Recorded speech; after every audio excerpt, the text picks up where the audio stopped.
This conference will now be recorded. Scott, Travis.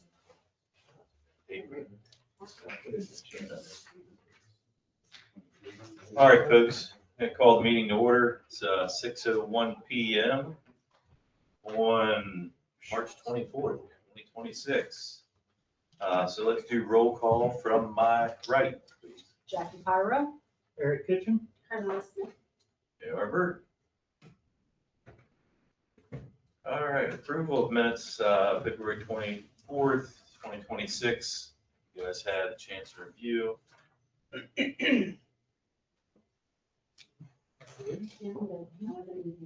Additions, deletions. Can we make an addition under codification of town ordinances?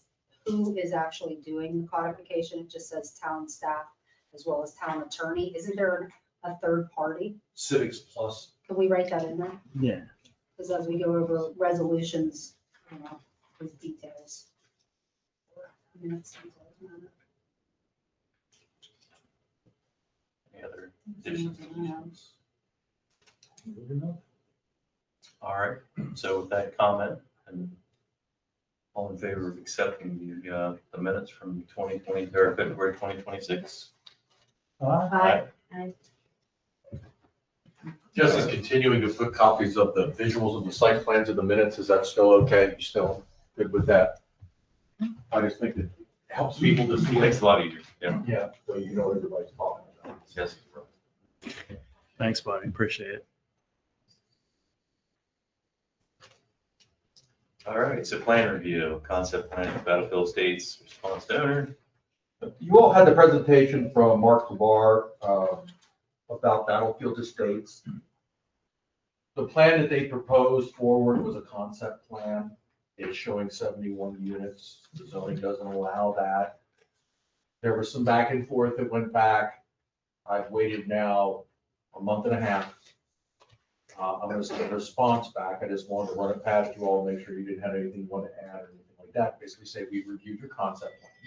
We cannot approve it or really comment on it at this time because the zoning doesn't allow it. If you so desire, you can file a rezoning, but the concept plan as depicted cannot be approved. Is everybody okay with that? Is there any other elements you want to add to that? Kind of forces their hand to head down that road, but we do need to respond back to them with that concept plan. I've tried to give some time to see if there was anything else, but I'm gonna go ahead and send that letter out tomorrow if you guys are okay with that. We've been down this road and they know the process. Okay. That's the only thing I have with Battlefield Estates unless you all had something. Preliminary plans, site plans for Fletcher's Grove, Ringley. Ringley, I provided to you, the town engineer's review. Should have that on.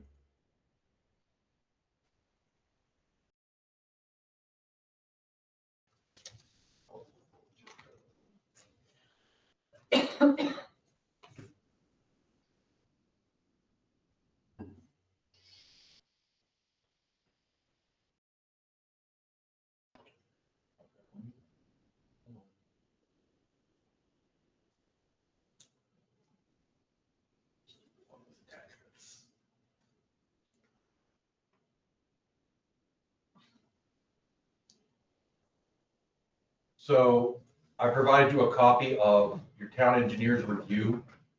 There were a couple of areas that they asked that they actually, before they haven't sent this letter back to Jim Draper, the developer yet, but he did point out a couple of things.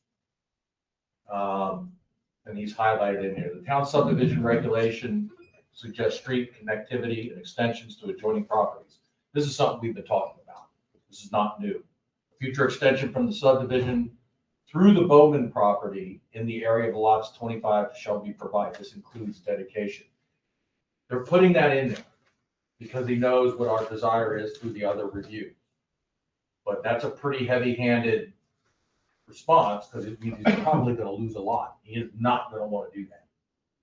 Everybody okay with that statement going out? It's going to create push. They wanted to know before we sent it out. I just wanted to make sure as well. and the rest of the comments are very detailed for the engineering. A lot of the storm drain issues, they're actually getting into the design. That's their job, okay? The water, the sewer. I'm not going to belabor you with all the details here. They've even given examples of slopes. It's a very thorough review. If you guys are okay with that initial statement, I'll go ahead and tell them to go ahead and send the comments out and send them out to them. Just understand, as I've said, you'll get pushback, a lot of pushback, I have no doubt. So just want to give everybody fair notice. Okay, so there are no other comments that we've received yet. I still have some out for more agency reviews. Still need Board of Ed, still need emergency services, still waiting for those. But I did want to get this back to the developer. Does anybody have anything that you saw in the Ringley subdivision that concerns you, that's being missed, that's not being addressed? Any other comments from the planning commission other than the overriding comment that we have been making on all of our subdivision plans, and that is ingress and egress in and out? That's been your mantra for the last year. Let's get these things interconnected for safety, for public services, and so. So that's all I had on that, unless you all had anything you would like to add or anything you would like to ask.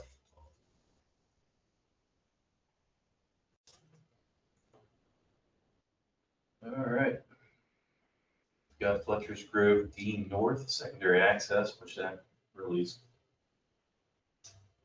Yeah, we talked about this. I just wanted to let you know they are moving the lots in Dean North. They're actually going to squeeze them. They're reconfiguring some of the stormwater management pond, but they are working to get that connection going over through Bowman. Okay? They're actually going to move some of the lots. They're going to adjust some of the sizes. They're going to take some of the stormwater management area that's flat and use that as the area that they said, do you actually care if it goes at this location? No, we don't have a particular desire as to which one it comes out. I mean, it all has to be workable, drivable, but anywhere in that area on that west side works. So they are working on that. I am waiting for a updated set of plans, but where they're talking about putting that,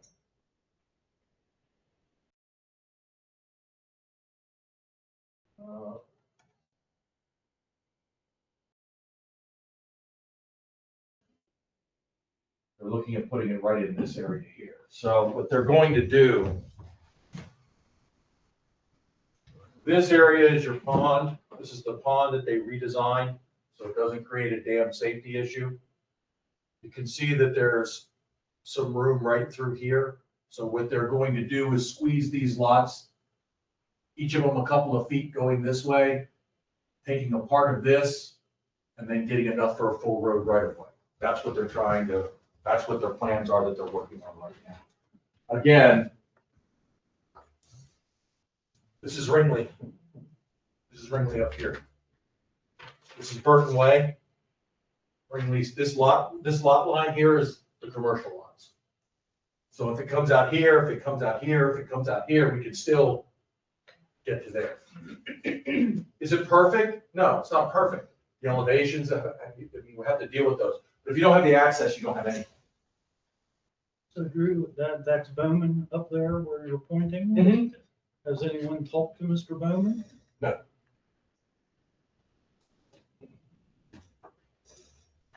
Else? When we get the connection at Ringling, then I'll worry about talking to Bowman. Until I get the next connection over, the road that goes nowhere, Is which was their there, argument. is there a plan B? No. No, and I know the next time it's gonna be Bowman doesn't sell anything. That's great. He don't live forever either. The town stays around forever. You stay consistent, you stay on it, it will happen. No different than Della Lane, which will eventually be connected to TT and K. Same kind of idea. So our stance is waiting till he dies. The stance is if we get the 2 points to connect to, then go talk to him. If I don't I have know 2 points, that. That's why I asked what's plan B, So that when he says no, or if he says no, then what do? It holds up everything.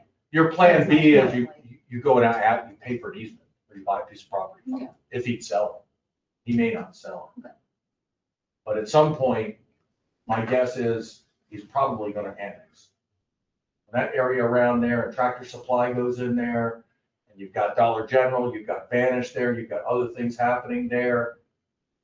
That land's value is probably gonna go up in value, and he, although Bowman may not do it, his family or whoever buys it down the road may do it, I don't know. Can we put that in the notes that that's Plan B?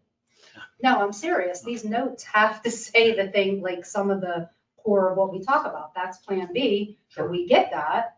And then with property, value going up, we're hoping that he'll sell eventually. Anybody in here know Wayne Bowman besides me? And I know the family, and it ain't happening. You're damn right it ain't happening. Put that in the notes too, like, Yeah, maybe we I should mean, have it's- AI take our notes and you check. Jackie, I understand wanting a plan B, but is it our job to talk to Mr. Bowman about this? No. I mean, No, not at all. we It's don't not, need it's to their, approach him. it's their job. If he's talking about that happening, then I ask a question about Plan B. Because if he's talking about it here in our meeting, then what's the Plan B? That's why I asked that. It's their job to do this. I know that we have said, well, we want a secondary egress, so we know going forward that to be fair, then the builders that come in should know what our expectations are. So this is our expectation, that he needs a secondary egress. Drew has a Plan A of egress, I asked the Plan B.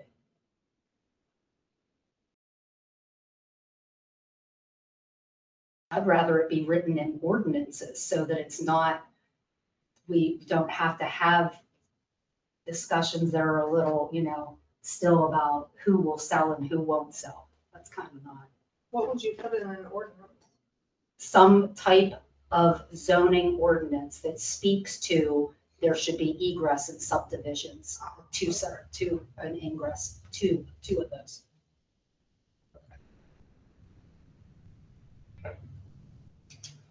All right, McDonald's site plan.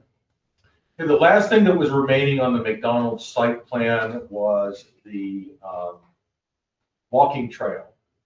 And they have no problem providing a walking trail conceptually, but when they actually looked at it and laid it out, it's too steep. They can't put the trail where we thought. I'm calling it out right now, but it's a 3-to-1 slope.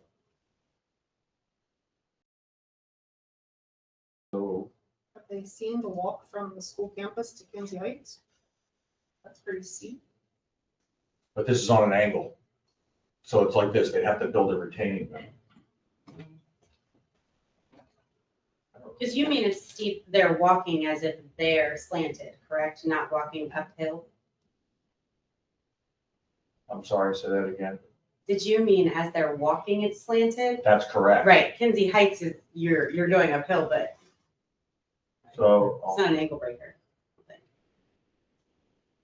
I'm old now, maybe it is. this area here is where we talked about putting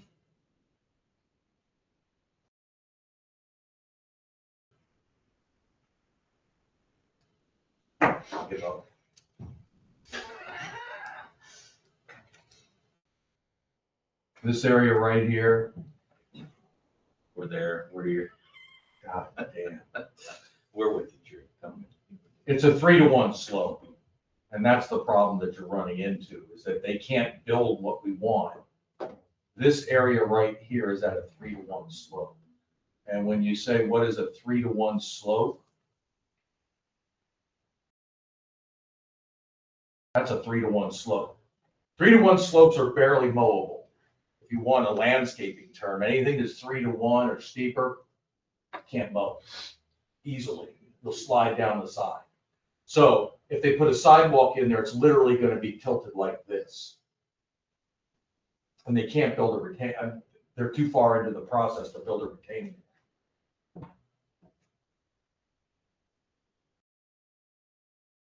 So I don't think we should put something in that's unsafe or people are gonna fall off of. I mean, it was a second thought anyway, there is sidewalk that goes all the way around. Kids cut through there and walk on it on their own, there's nothing we can do about that, they do that all over town.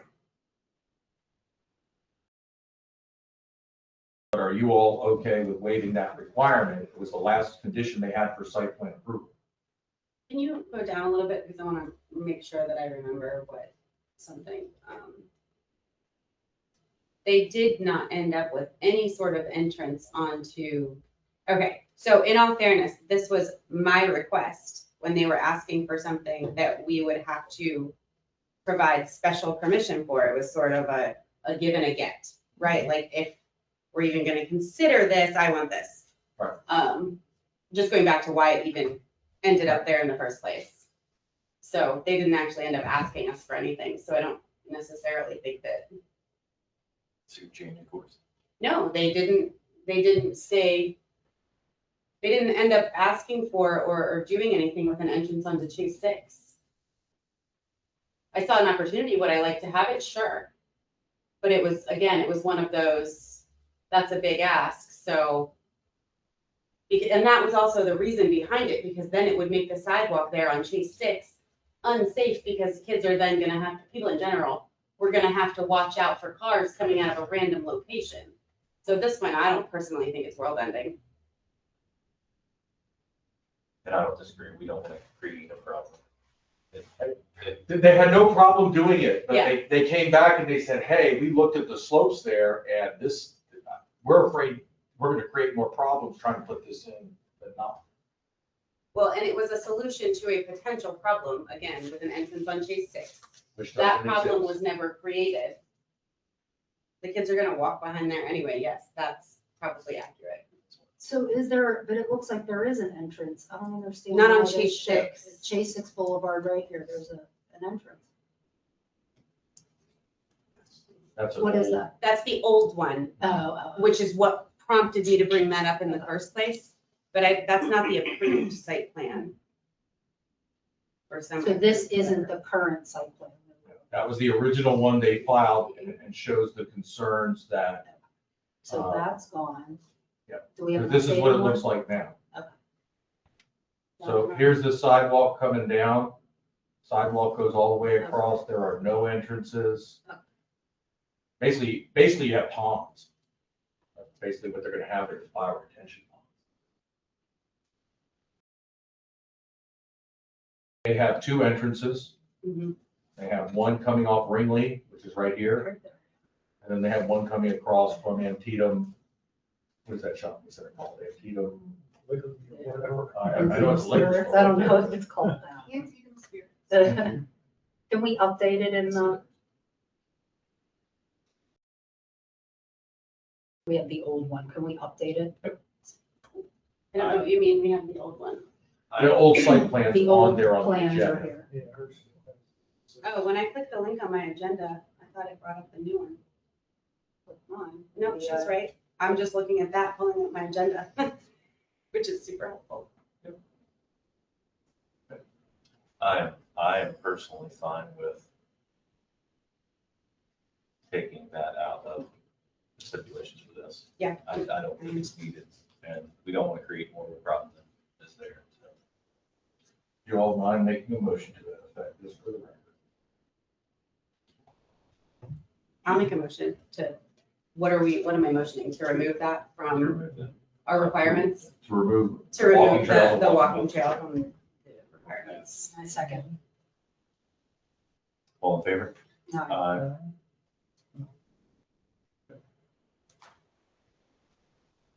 Requirement removed. All right, nothing under improvement plans, final plats, comprehensive plan, final draft, comprehensive plan, the meeting schedule.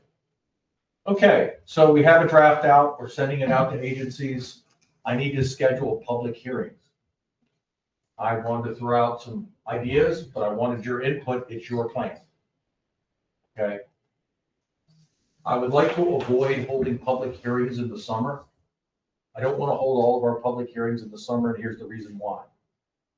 Comments will come back that people will say, I was out of town, I couldn't be there. So what I would like to do is schedule 3 public hearings between now and June. My question to you all is, I was gonna do evening meetings. Did you wanna do something at the AMVets? Did you wanna do something just here and have it here because we have our files here and hold 3 public hearings? That was my intent. I thought we treated a little bit like Verdant did. If lots of people show up, we'll schedule some more. If you say you're gonna be there, they'll come. I will be there. But my comment to you all is 3 enough? Do you want more? You know, I went on kind of a comprehensive plan tour when we started this process, and I went to the EDC, I went to the park board, I went to the different clubs, I went to the fire station, I went to the ambulance. At this point, I don't think, now we just need to hold the public hearings. 3 enough? See how they go? Sounds like. You want more than that? I would start with 3 and see how they go. And if we see that there's tremendous attendance Yeah. throughout, then maybe we move forward, Joe. We may see that there's 20 people that show up at 3 meetings, and I don't think that that's. Tells you that. Have 2 or 3 meetings. So the intent then is we'll hold 3 public hearings. By the time June 1st rolls around, we will have our comments back from all of the official agencies, Maryland Department of Planning, MDE, State Highway Administration, Washington County Planning and Zoning. We'll have all their comments back, and during the summer, we will go through in our meetings, the comments received, what their disposition was, how do you all want to treat it?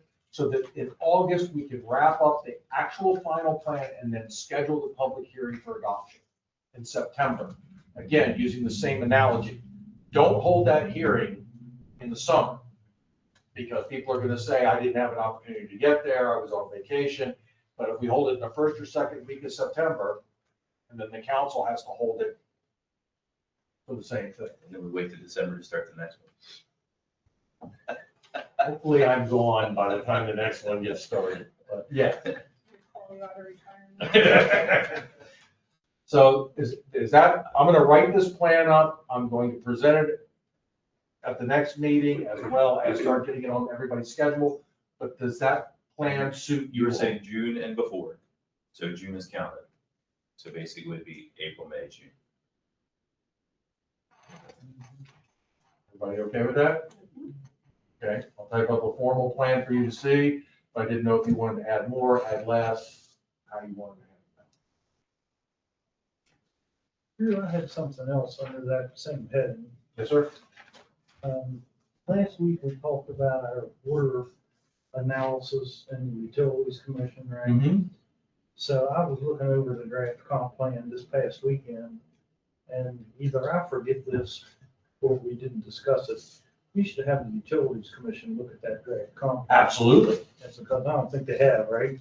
Well, I am going to send to all of the town committees a copy, an email saying, hey, go to the town website, we would love to hear your comments. Okay, well, we'll get Tony to bring that up in a utilities meeting, that they should review that. I think probably at the next mayor and council meeting, if you reached out to everybody on the commission that serves with one of these committees to say, hey, the comp plan's there, Drew's gonna be sending an email to the chair, don't ignore it. You know, please have someone on your committee take a look at it, give us your comments. Obviously, from the Parks Board, we want to very much hear what they have to say about parks. We care about what everybody says on all parks, but we really care about what the parks says about recreation, or what Utilities Commission has to say about utilities, or the water resource element, or the sewer. So yes, we will ask for all of those. That's all I have on that. You all have anything else? All right, moving on to old business, floating zone text amendment. Okay, we have the floating zone text amendment. That's been discussed. I have a meeting with Leslie Powell, the town attorney, to go over the specifics. She's reviewed it in general, had a couple of comments. No, I think she shared some of those overall general comments with you. I have not seen any. She probably would have talked to me about it. Okay, so we need to get them a formal response on that. There was talk at the last meeting about setting up a task force. I don't know what the status of that task force is. I don't know where that is. But it was something that I wanted to ask. Do y'all feel want to go down that road? Do not want to go down that road? I know we're missing some people. That's fine. The bigger question that I have for you all this evening is that I was talking with the town manager today at our staff meeting. And I think what would be really useful is to schedule a meeting in the next 2 weeks or 3 weeks, a joint meeting between the planning commission and the town council and Verdant. It'll be a public meeting with the town attorney, and let's go through this, give them our comments, let them see our comments, and then sit down and just have a workshop discussing.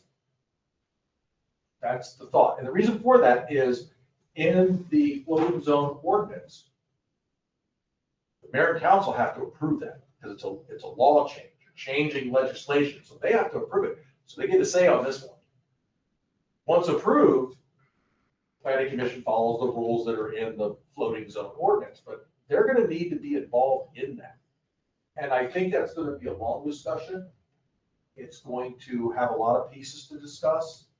I don't think it's appropriate to try to do that at either a mayor and council meeting or a planning commission meeting when you got 20 other things on the agenda and everybody's just trying to get through the agenda. This one's going to take some time, and it might require another meeting. I'm pretty sure it's what you all would jump on to really kind of really get the meats not. So I couldn't agree more with that approach. We've created floating zones before in other municipalities. We did one in the city of Frederick, another one in Carroll County. Because the mayor and council, not only they would have to adopt the floating zone as a classification in your ordinance, but they also have to approve a rezoning once applied for. And then the planning commission administers those rules and makes the planning decision. So having everyone in the room, it makes more sense. And my suggestion would be to start with that. Get us your comments. And if there are things that we can't meet in the middle on or come to conclusion, then we could follow up with like a task force idea, but kind of distill the issues down. And I think you'd be better served making sure before you started any sort of a task force discussion that you get the mayor and council's input as well. So I think a good starting point would be, and Drew's right, it'd probably take 2 workshops to get through it, but I think you'd have a better product at the end. So what you two have decided is instead of a task force with me, you and Travis, that you said we were going to reach out about that. We're going to do workshops first with more people and create a foundation and then go from there. I'm asking, what do we want to do about the task force? He's given us options. It's our direction. Right, but when we left here last time, it was a task force, It and now was. we're reviewing that. Okay, so it's no longer me, you, and Travis working on that remotely. Right now, I don't believe so, and only because I think without the input from the mayor and council, we're spinning our wheels. If we spend hours with Verdant hashing it out, you guys are all like, this is great. And you go to the mayor and council and like, this sucks. It's No, not, it's yeah, gonna and be I looked wasted at it time. more as a lesser group of people to begin with, creating a foundation, not we're kicking everything out, this is our decision, then input, but we're going the opposite direction, okay? I will send this out. I'll send an email out to the mayor and council and the planning commission. And I'll send out these copies.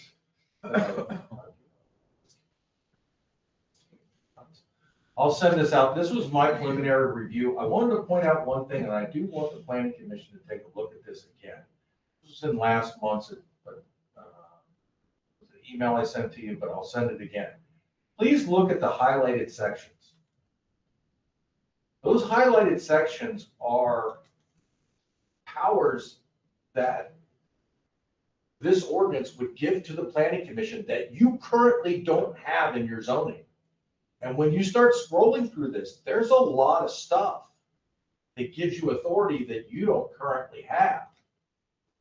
Again, you'll have to make the decision of whether you think it's right or wrong, but a lot of these things, like for example, I'll pick this one just because I like to pick on Harry. Development phasing. It has to have a phasing plan. Doesn't matter if the town has a phasing plan. This has its, you have to approve a separate, specific phasing plan. You don't have that on any other subdivision. And I know that's been a topic that we brought up for over 2 years about how do we want to phase them. You get it in this. And that's one of a number of different examples. But there's a lot of pieces in here that y'all should take a look at. And I'll resend it out again, but there really is a lot of stuff in here that gives you a lot of controls that you currently don't have in your zoning ordinance. And beyond that, and I know Verdant has brought this up multiple times, they have to request it. There's no special exceptions under this. No one can go and get a Board of Appeals and do something different. No special exceptions are allowed. So there's a lot of pieces in here. When you get into like mixed use in some of the commercial areas, it gives you some architectural review. You don't have that. That doesn't exist today in your zoning. So, I mean, it's something it's new. It's a tool we've never used before. We certainly have to look out for pitfalls, concerns, and those type of things, but it does give some oversight that you currently don't have. So it's something to consider. I don't know, Leslie, if you have anything you want to add, but that's just kind of a quick summary. No, I think your idea of a joint workshop is the right place to start. And do that with the town attorney. Noel will be here so that he has his attorney. Because, I'm sure we're going to get into some legal debates and things of that nature. And there's also going to be some policy things too. What do we want to do policy wise? For example, what happens when you look at Verdant's proposed plan and we look down the road in the phasing and like, well, we don't have water. How do we address that? These are going to be questions that are going to come up at these meetings. Where does that end up in here? Because Verdant has been through floating zones before. I've been through PUDs before. But, we want to make sure that everybody understands how that would work. How does that work?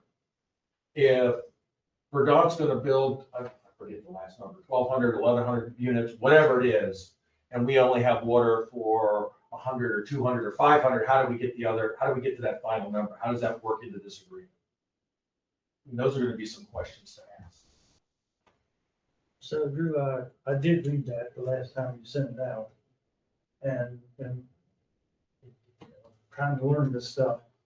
The phasing that you mentioned, right? That really comes into play more in the master plan as opposed to the text amendment, correct? As I thought I understood it. Yes, it's part of the master plan. It has to have phasing. Okay. And I know I had asked Mr. Poss's attorney before. I've expressed an opinion, whether I'm right or wrong, about ironing out some of these pieces of the master plan before the floating zone, because, frankly, there may be some things in this master plan that you just can't live with. The phasing, for example, the density, for example, some of those things. So I guess now is not the time to bring that up, but that's some of the things that I'm better educated on, because I can just see this text amendment possibly getting passed.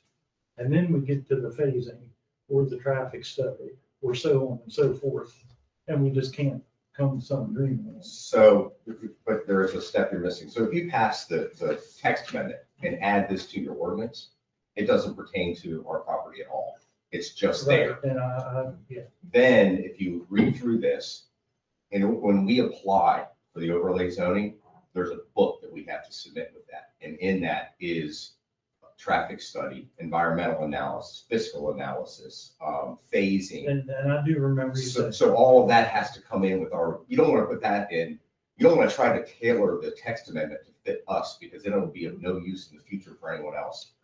The text amendment to create the actual zoning classification needs to stay broad and give the planning commission the power to review and make those decisions during the application. So if this were passed this summer, we would then have to go out, finish a traffic study, finish our environmental study, finish a fiscal analysis, submit a master plan, which is gonna look a lot like what we've shown. I mean, we've come along, we've had a year of refining plans. It's gonna look very much like the layout that we have. And we're not gonna do that in a vacuum. We'll probably have some meetings with staff, maybe even a workshop or two to discuss components of that. Then that application comes in, and that's where the real work starts. Well, and I do understand that this doesn't apply specifically to your property, but seeing as how this is only sites of 100 acres noted, there's only one other annexed property that it could possibly apply to. So it's really, It just has to be 100 acres under control, so there's a solid chance that you could go on the other side of Lappin's Road and all of those properties over there that are in the town can add up to 100 acres. So, but again, it may never, if our master plan is approved, it just might sit in your zoning ordinance and it's there as an option for somebody developing in the future. But the real work comes with that application to apply the floating zone. And it took us in Newmarket where we used the PDD, it took us about a year to get through that application. Because we had to get through traffic study, get through fiscal analysis, get through phasing, design guidelines, all of that. So it's not like we apply for it and have a hearing in 2 months. am I allowed to ask what your phasing was on that project? They didn't require phasing. Oh, okay. Bless you. Yeah, it was 550 units, age restricted, 55 and over, just like we're proposing here. So your age restricted units down there, I don't remember, I know the other gentleman, Mr. Rubar, he had shown us a picture of what his places were gonna look like without the age restriction. What's yours look like without the age restriction? 1 story, 2 story, 3 story, what the heck are they? There isn't a without the age restriction, it's only age restricted. Okay. So they're 2-story, single-family detached with first floor masters and 1.5 to 2-story villas with master down. Okay. So the townhouses, if you want to call them that, they're villas, shorter number of units in each stick, but they're 28 feet wide as opposed to like a 20-foot town. So they're wider, deeper, lower. Okay. So they're kind of 2-story with a basement also. Some have a basement, some slab. All right. So it would be my intention to work with Verdant before the workshop, because I do really well with examples. So working with Verdant to maybe have a flow chart of how they did this on other projects. To say, how does this really work? What happens? What are the pieces? We've talked about it. I know Verdant's thrown out a lot of the different procedures, but we've heard just to kind of walk through the whole thing. Verdant apply, literally a flow chart. Verdant applies, if this was passed, Verdant applies. What happens then? We go through the list. Yep. These things happen. Council must approve. Planning commission must approve. Just sort of walk through the scenario. Now, we all know that you can set up a government process and ain't nobody gonna follow it exactly. That's just life. That's how it goes. But at least there's a framework that you understand of how it went. And since these gentlemen have gone through this on multiple occasions, it should be able to give us a pretty good idea of how this should run. But I think giving that example to start the conversations, I think would be good unless you all have another idea or some other suggestion that you would like to do. I think it's a great suggestion. Because like I said, I am for this. I just want to make sure we're doing it right. So that, again, we're not just setting somebody up for success, but the next person, now we have to start all over again. Right. The last thing you want to do is adopt this, work for 5 or 6 years with these guys, and then somebody comes else and tries to use it, and they want to basically revamp the whole thing and change the entire thing. You want to say, no, we gave this a lot of thought back in 2025 and 2026. We spent a lot of time on it. Unless you give us a really, really, really good reason, why would you change it? Well, the best way to avoid that happening is to keep the ordinance itself as broad as possible and leave the powers with the planning commission. I'll mention, Eric, along your lines, there's really several steps. So the application of that floating zone without a master plan approval means nothing. So the planning commission is going to get several bites at this. So we'll apply. That application will have to be reviewed. Planning commission at some point will have to make a recommendation to the mayor and council. I can't submit a master plan before the floating zone is in place. So that floating zone with certain rules, a density established, you know, a phasing limit established, you know, some of the key high notes can be part of your recommendation. The council applies it. I then have to come back to the planning commission and submit a master plan where we get into a lot more detail, architectural guidelines, what we're doing for amenities, parks, proffers, off sites, all of that. And generally with the master plan, it would be accompanied with a DRRA, Developers' Rights and Responsibilities Agreement. And I think that's one of the things you had mentioned early on, Eric, that you would want to see it done at the same time, because it's kind of a give and take. Like what is the town getting from Verdant for this project? That would be contained in a DARA. So several bites of the apple.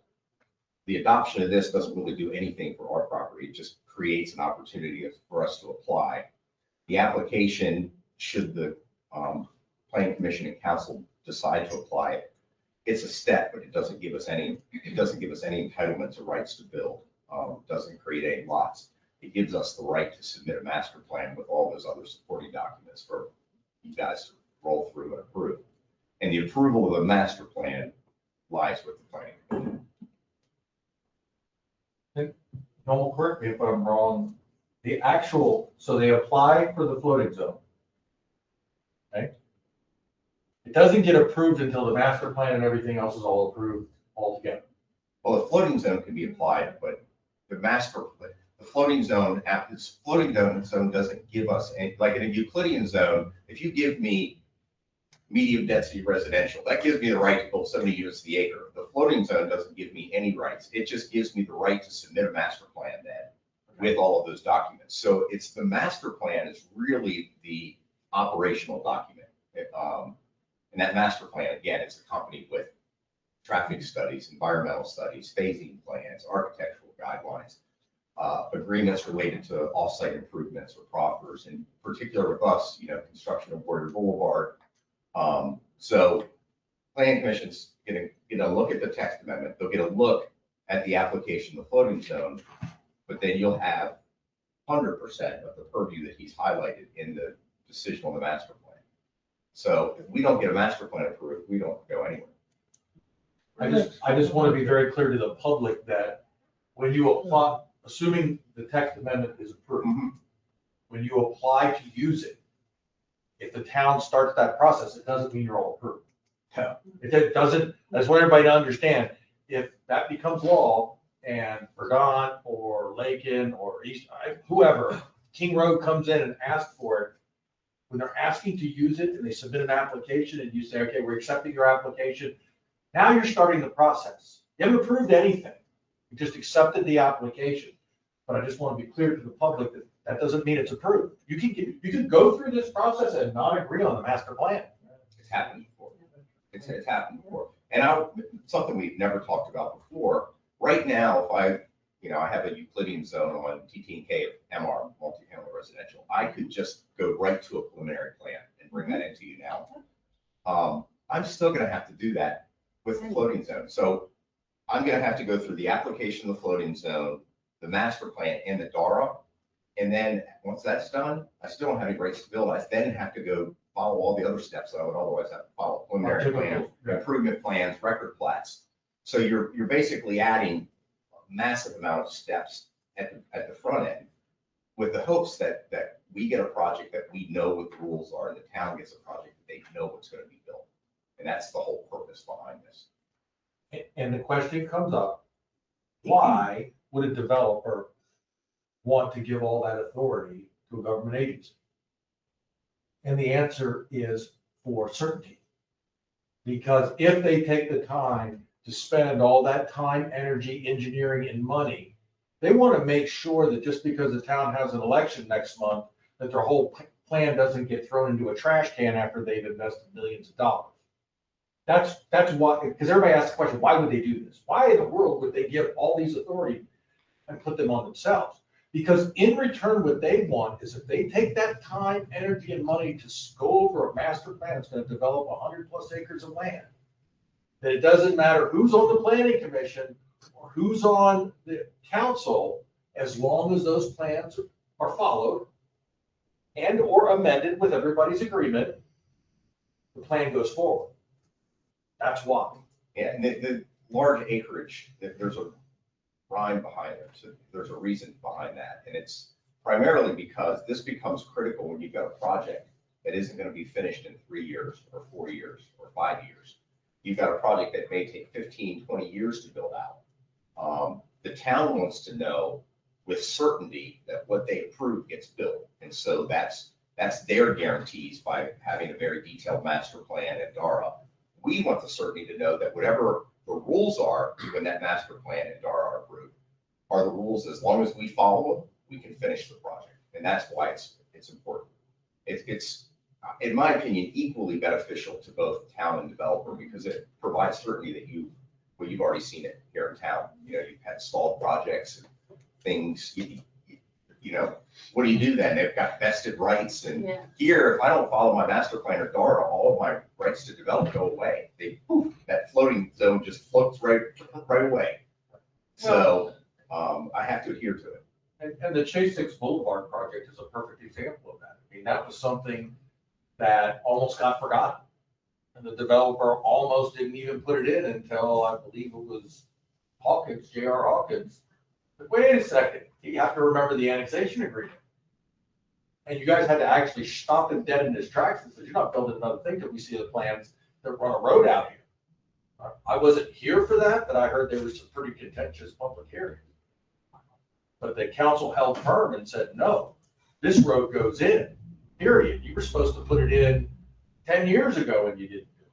So this also helps prevent that because the plan is shown for the full development. So you can see all the pieces.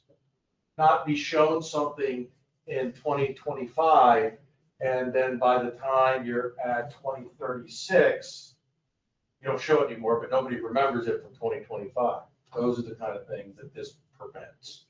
Now, I'll point out one other thing. I know Eric's zeroed in on the phasing because of, you know, pace of growth and utilities, things like that. But when you're talking about a big area, a large project, that phasing applies to a lot of other things. It doesn't just apply to how many permits can I pull a year. It may be how many permits can I pull collectively before Warrior Boulevard is complete to this point, but we're complete to that point. How many permits can I pull before the amenity center is built? All of those things are decided and agreed to up front, and there's a schedule so that we know what we're expected to do and we can follow the rules, and the town knows exactly what we've agreed to do and can hold us to it. So again, certainty on both sides. So what seems to be, Go ahead. so what seems to be really, really important is two things. One, we needed this in our zoning and our ordinances. We did. And you brought it to our attention, thankfully. The town, and we need to understand that we needed it in the first place. Then the other thing is that it's not being written for you. So we have to write this for our town. And if it works for them, they get the bill. If it doesn't work for them, they don't get the bill. Somebody else will come and do it. So we have to think that way and really be clear with the town on that. We needed this. This is important for our growth to match our vision and our comprehensive plan. But it's not being written for them or any developer in particular, but development moving forward. But again, we just have to realize that it's got to be a broader scope so that other folks could use it other than just development. Absolutely, right, so it's not being It can't be written so for them. narrow that you're never gonna let anybody build because they're not gonna be able to do this. Right, and that's what these zonings are supposed to be written as, that it gives that more freedom, but it still has parameters. So we have to make sure that we really do study what this really means, 100%. not just listen to, and this is not an insult on you, not just listen to what they're saying Agreed. to us. Because it can't be written just for them and how they're, and how you're talking about it, that it is beneficial. But if if we don't write it to a certain level that it works for you, you might not be able to do it. We have to write what is best for the town So, and a future building. so from a public perspective, Euclidean zone, density 8 per acre, right? Say that's what it is today, right? You can come up with a plan 8 per acre. The problem is you need to get approval. There has to be enough water to supply that, right? So it can get turned out for that. You have your adequate public facilities, schools that can get turned out, right? You could be allowed to build 8 an acre, right, by the density, but it could get trumped by everything else. So Yeah, those same things can trump the floating zone too. project doesn't go. In a Yeah. floating zone, you could have 6 per acre, right, but the town can come back and say, no, we only want 4 per acre, right? We can change, is there parameters there that you can offer 6, they can say 4? Yep, that's They the can map. come back in the phasing and say 20 per year for 20 years versus 40 per year for 10 years. right? That's the master plan process. So that's, even- but the floating zone takes away, gives that variability, right? And some decision-making at the town level. Correct. To use it. I mean, it's a give and take, right? You want it because it gives you, because you can't do what you need to do today with the current zoning that's there, right? For all the things that you need. They can't give you everything you need because of that. So there is a win-win, but I agree. It's got to be in a way that, right? It can't just be the one side. It's got to be, for others. And then what's the best to do it, so. I agree, and I don't know if I've done it in this form, but I know I've done it in the town halls, I believe in front of the mayor and council. I would encourage you to talk to the municipality that this is being brought from, the town of Newmarket, because they're a small town like Boonesboro. They've been through, I think, 4 or 5 projects in Newmarket that have used this floating zone. Talk to their mayor, councilman, planning commission members. They're planner, real personable, nice folks. We should invite them Yeah. here to speak to us I mean, and I the think- town. I think that would be, because I agree. Don't just listen to me. Right. Listen, that we didn't write this in Newmarket. This existed on their books when we came there. So they went through that process already to arrive at that. So That was, I guess, 2 things to belabor the point some more. I think we've all learned about the master plan and the relationship to the DRRA, which is just, to me, a finer slice on what is included in the master plan. But that's the reason I ask you, second, is that's the reason I asked about what the 55 and older homes look like. Because some of us were down there and took a look. And 55 and older homes, to me, I didn't ever see them that had more than 1 story. I mean, I'm used to looking at South Point and each place like this. So when I saw that, and nothing against you, I don't mean that at all. But to me, that's just like, well, what's 55 and older about that? They can turn around later and switch their mind and sell them to anybody. you can't because they're recorded land use covenants up front, so you can't. And again, it's the design of the neighborhood and design of the product, first floor living, everything has first floor masters. And it's heavily amenitized towards 55 active adult, pickleball courts, bocce courts, swimming pools, fitness centers, indoor, clubhouses, those sort of things. People are buying the lifestyle as much as they are the house. Well, that's the reason I asked you about what do they look like. Because, I could see like just, making the assumption that, but, age restricted is one thing, active adult is what we've always explained this as. So you can put an age restriction on any house. You can put age restriction on a 3-story townhouse that the master's all the way up on the 3rd floor. Would someone want to live there? I don't know. But don't mistake active adult with elderly or unable. I mean, I technically qualified to buy one of these houses at 55 and over, so. yeah. We're all gonna buy them. So but I understand that perception. They'll have chairlifts already installed. That's. I can give you a good, if you guys do want to ever take a field trip and look I at a good think that would example, be an extraordinary. Amblebrook in Gettysburg would be the best example because it's far along. They've got their amenity center built out, and some of the same builders that are building there will inevitably be the builders department that will sell That'd be a lots. good idea, Drew, right, JR? When Take when a you photo. rent the bus and take You two were smiling. I could definitely do that. It would be the first time. But it's a great example. It's large, it's about 2,000 units, so, scale is there. It's got, but like I said, their amenity center is finished. They've got Elevate Homes is building there, which is DRB, owned by, it's a division of DRB, it does their active adult. Menard is there. Horton is there. So, a number of national builders, and they've got 2-story, single-family detached product and 1-story villa product, which is exactly what we're, same sizes, same lot sizes, everything. That would be great. What we're doing here is so important to the Yeah, town let for us- the next 50, 100 years. Let us know when you're taking this. I just can't imagine that market is there for that many 55 and over people. Well, they opened one up in Frederick, called Bloomfield, which is along 15 in the city of Frederick, which has some disadvantages because the tax rate's very high. But correct me if I'm wrong, Bloomfield's about 1,000 units, isn't it? 900, but about similar size, same type of product. They opened for sales. Their first quarter, they sold 190 houses. And they had to stop sales to catch up to delivering homes. It's shocking to me too, in Urbana, the tours. Yeah, they did 800 units in 3 years. So the demand's there, yeah. Well, when you put all the amenities there, everything there, it's like you're in your own little Yeah. town. Actually, that's not, I'm looking at an aerial photo of it, that would be a perfect visit, because the amenities are in, about half of it is built and the other half is being developed, so you can actually see Mhm.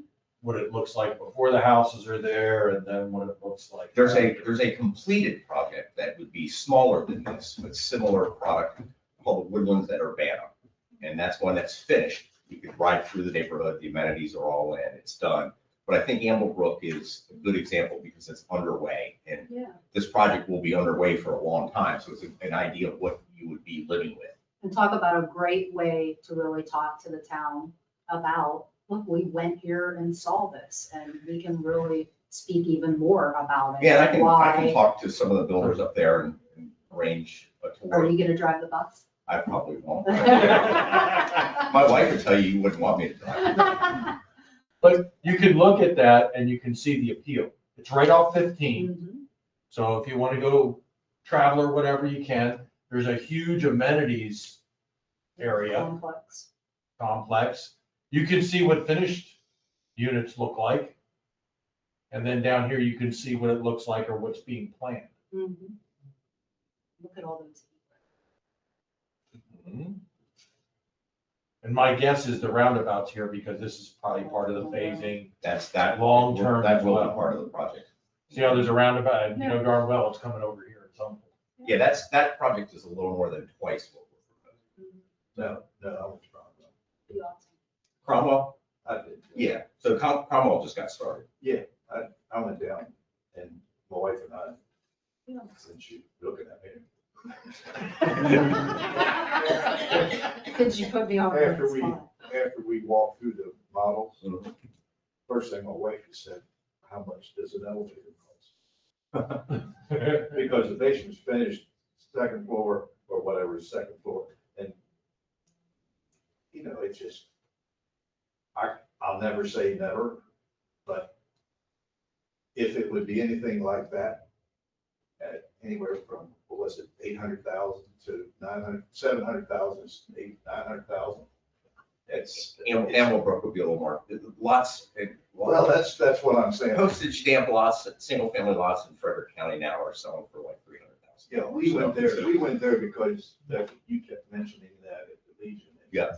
We decided to ride over. Yeah, that's just underway. I don't think they have any amenities in. Yeah, how these are gonna be less than like 4, gonna be interesting.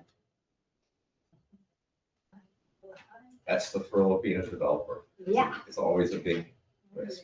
So I have a Make your meeting money with, back. I have a meeting with the town attorney on Thursday to go over the details so that she can prepare her comments. As soon as she has those comments done, I'm gonna reach out to Verdon, mayor and council, you all, start throwing out a couple of workshop dates where everybody can be here. I'll probably start with the attorneys first because we want them there for the legal advice, and then roll everybody else into. That sound good to everybody? I'll look at doing something up at Amblebrook, but I can drive a bus. Me too. We can all meet up there. I didn't have anything else on the floating zone text amendment, unless anybody had any questions, comments. No, just 803 years scared me, and I ain't afraid of nothing. That's my whole thing. All right, planning commission code of conduct and oath of office. Can we table that? They don't have three of our members. I don't want to approve anything with them here. You still have a vacancy. You remember Scott stepping down? Yeah. After this month, so you have a vacancy, and I'm Well, telling he you, already said he wouldn't be at the April meeting because he has to be where he's going in April, so this would have been his last meeting, and he's not here. I will tell you that Travis, he has that big project he's working on. He let me know that he could not make it tonight. He made a comment, and he said, I need to talk to the planning commission about continuing to serve, because I'm afraid I'm not going to be able to be here. He feels very strongly that if he cannot give the appropriate time, that he should step down. He doesn't want to step down, but by the same token, it's not fair if he's not available. And I don't disagree, I will say, and I know this is a longer discussion, there's no value in him stepping down until we filled the first vacancy, because his input on things is still valuable. So he can table that for now. I'm just giving you a heads up. that You are not permitted to leave. He felt bad that he couldn't make it tonight, and he said, look, I may have to reevaluate this, because, I'm like, look, don't run away yet, but we understand. Thank you all. Thank you, guys. Thank you. And I do have something under new business. when you're ready. Is that what's on my thing? Yeah, somebody filed a Board of Appeals case. This one's pretty straightforward, this one's pretty easy. This is in Della Lane. It's on David Drive. She wants to do an in-home business occupation, life coach. Not having people there, it's virtual. No people, all internet, no people, no one comes to the house. She is in the SR district, which does allow in-home occupations With a by special exception only. So the Board of Appeals case is scheduled for the 21st of April, but it's a Board of Appeals case. And we need a recommendation from the Planning Commission to the Board of Appeals as to whether or not you want to approve or you request to deny the request for special exception for a home occupation.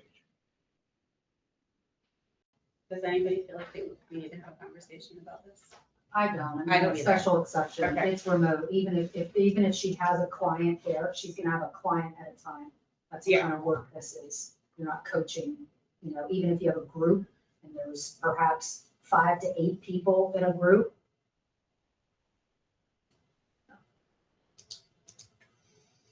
There is a covenant in my development that needs to be looked at about in-home businesses. That's a whole nother- We don't look at I covenants. was gonna say that's not planning Yeah, commission. we can approve it all we want, but if it's not in the. And I'm betting you that Builders other people have Association home-based covenants, businesses and it's no longer They can't do enforceable. it anyway, so.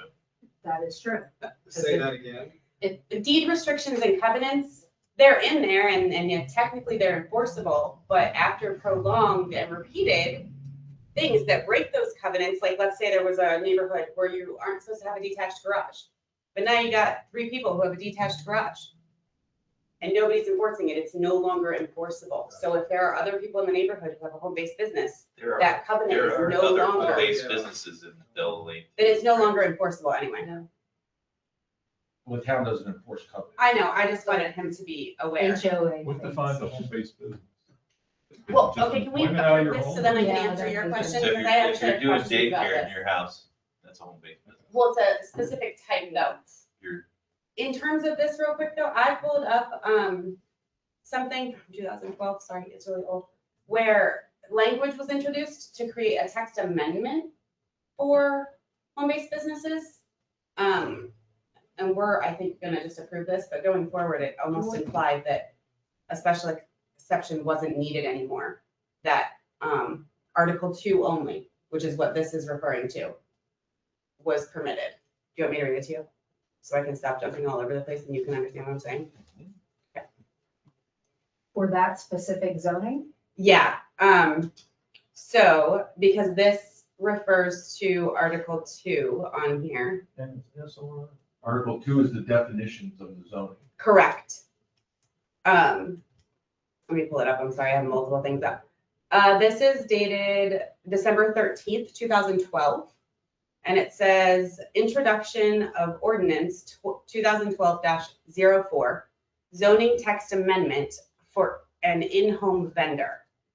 It says updating the table 305B 15, which is again what I think you cited here, for home occupations to be permitted within all zoning districts without a special exception. I'm just curious if that ever actually got approved. And I don't think that's a question you're gonna be able to answer right now. Where did Actually, you find you it? and I ran across that. I'm sorry? Where did you find it? Was it in minutes or? No, this is actually, it was part of a text that was sent to Washington County about something entirely different. So it didn't tell me. I assume it's from a town council meeting minutes. But it's just bullet points here, and it's only one page of it because it was just included in a letter to Washington County. Okay, so I think this is the one you're talking about, 2012-04. Yes. Ordinance to amend certain provisions, and it's not relative, but here's what it says. Ordinance being enacted that certain provisions of this ordinance amendment can be further, Exhibit A here to attach underneath the bold. In-home vendor, Permitted. but Well, I you don't cited think, I don't 15. believe it's an in-home vendor. I'm I not believe it's a saying, home business, but okay. I don't disagree. I'm just saying, I don't think that update made its way into the PDF of the ordinances that I have. And I know they're all being codified, so that's fine. I just wanted to make sure I was working off of current information. So do we delineate a difference between in-home vendor and in-home business? That's a good point. If you're making money on it, aren't you a vendor? Right, because even if, I'm a therapist, even if I'm still a vendor of And- therapy Selling services. Okay, so full disclosure, this is gonna be selfish, but I'm really trying to make a lacrosse game, so can we vote on the thing, and then I have a comment for you about what you just said? Because it was written in there, yes, they do see a vendor as different. I only brought it up because he specifically referenced 1.5. And that language is specifically for that, so I was curious. But I'll make a motion to approve her in-home business. Or make a recommendation, yeah, that one. So they give the definition of the in-home vendor. Any use of a dwelling accessory constructed solely for a member or members of the family residing therein, incidental or support into the main use of the building for dwelling purposes, which may be used to store inventory to be sold off premises as a trade or craft for which improved. See, I No, I I don't see think that- it applies. Right. I think we don't have a line for her, Okay, is where I was gonna go with that. We don't have a line for her anymore. Yeah, this speaks to the codification being done. well, what I pulled up is every time we look at something to approve, I look at the zoning ordinance, and then I have to go through all these other Yeah. ordinances and Yeah. make sure that there wasn't something that Yeah, got I'd it be going changed. mad if I was It's a a- giant pain in the butt. Well, and based on the current thing, which is what I looked at first, obviously, I'm a motion for making the recommendation. I only brought up that other thing because I think that we don't have a line for this exact thing anymore, and we should probably have a conversation so that we can have a line for it. Because I feel like we keep having people that don't actually fall into a category. It happens a lot.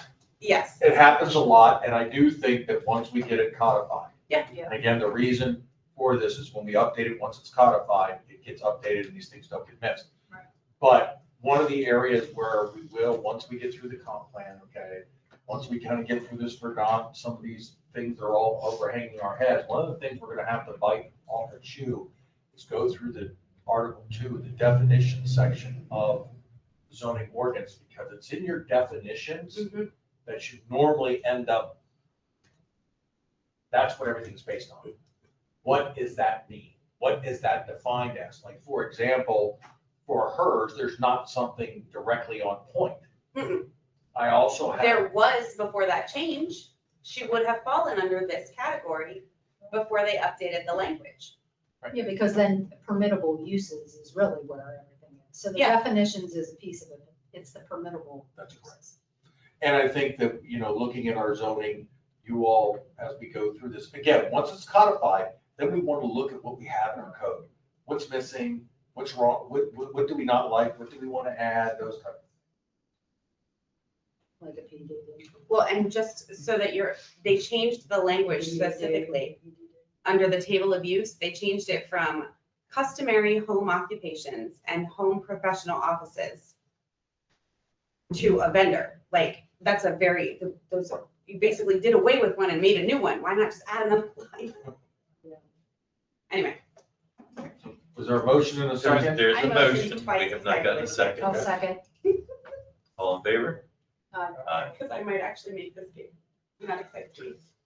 So how does that impact what Tony brought up when it goes to the BZA? It doesn't. Apparently it has no play anymore because it's been already violated many years before, many times, many years. But it's based on your development's covenants. It has much more to do that the town doesn't enforce covenants. Covenants are enforced by the other members that live in the community. Yeah. You want covenants enforced, it's the neighbors that have to sue the neighbors. That's why nothing ever happens with covenants. Do you not, there's no HOA? No. Yeah, so well, that's then what it is, they have a yeah, that's- neighborhood that has covenants Covenants. without an HOA. So it has no teeth. With a You shotgun? you can take them to court, Yes, I You know. can, but but most neighbors don't want to take their No. neighbor to court. It just don't do it. you should start an HOA. I'm Yeah. trying to be retired. That's all I have. You said you had a comment. All right, as usual, the zoning and, planning and zoning I think I updates, got it in there, who sends out? It's up to you guys to read. Any citizens' comments? No one signed up. Commission member comment? I want to go to the game. Okay. All right, we will adjourn the meeting at 7:13 PM. I told him he had to adjourn so that you guys could continue talking, but it wasn't officially part of the meeting, so I wouldn't get in trouble if I left.